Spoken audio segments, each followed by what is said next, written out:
The royal family has often been filled with intrigue, power struggles, and bitter feuds. One of the most well-known was a feud between two sisters, Mary I, commonly known as Bloody Mary, and Elizabeth I, the daughter of Henry VIII and Anne Boleyn. As the daughters of two rival mothers, Mary and Elizabeth had always had a turbulent relationship, something that only increased when Mary became queen. This rivalry has become legendary. Despite having the same father, they had very different views on politics, religion, and how England should be run.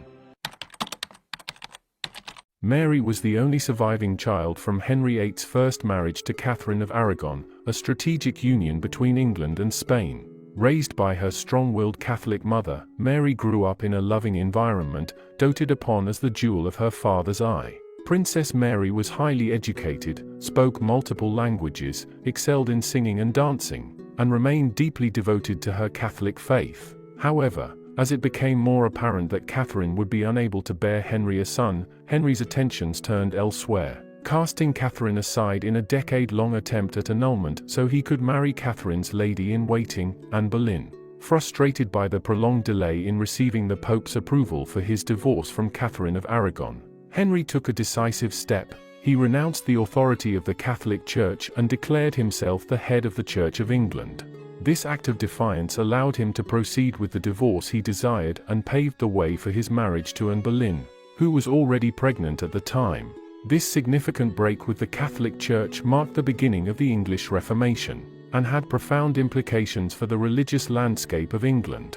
Just weeks after her coronation as Queen, Anne gave birth to Elizabeth. During her extremely trying adolescent time, 17-year-old Mary was disallowed to see her mother unless they both agreed to support the annulment and admit that Anne was the rightful queen. Catherine stayed strong in her resolve and never agreed.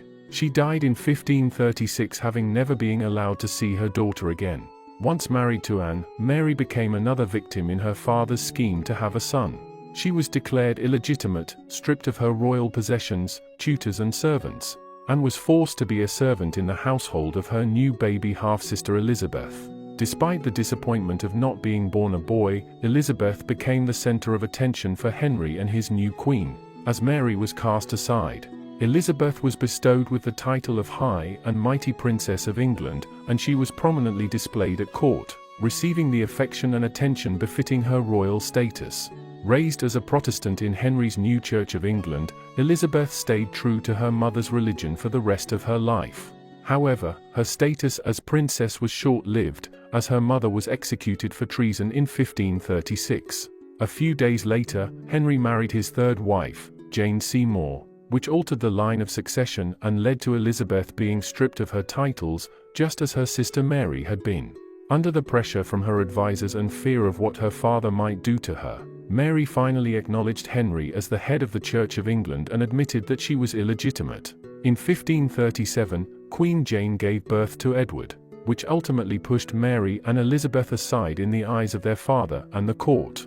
Both Mary and Elizabeth, who had grown fond of Jane's kindness, were devastated when Jane passed away less than 2 weeks after Edward's birth. Having a brother who will become king, Mary and Elizabeth had nothing to fear from each other's existence or claim to the throne. Young Elizabeth grew to love her older sister and they regularly spent time together. Acting on Jane's advice before her passing, Mary was invited back to the palace to become reacquainted with her father, while Elizabeth was to live in the household with her baby brother Edward. Following the death of Henry in 1547, 9-year-old Edward was crowned king, although the realm was governed by a regency council because he never reached maturity. He died only 6 years after his father. Before his death, the Regency Council drew up a device for the succession to prevent the country from returning to Catholicism. Edward named his first cousin, Lady Jane, as his successor, effectively excluding his half-sisters, Mary and Elizabeth, from the line of succession. This decision was disputed following Edward's death, and Jane was deposed by Mary 9 days after becoming queen. With Elizabeth at her side, Mary marched into London and took the crown. She knew that Elizabeth supported her claim, however, she could also be a Protestant rival.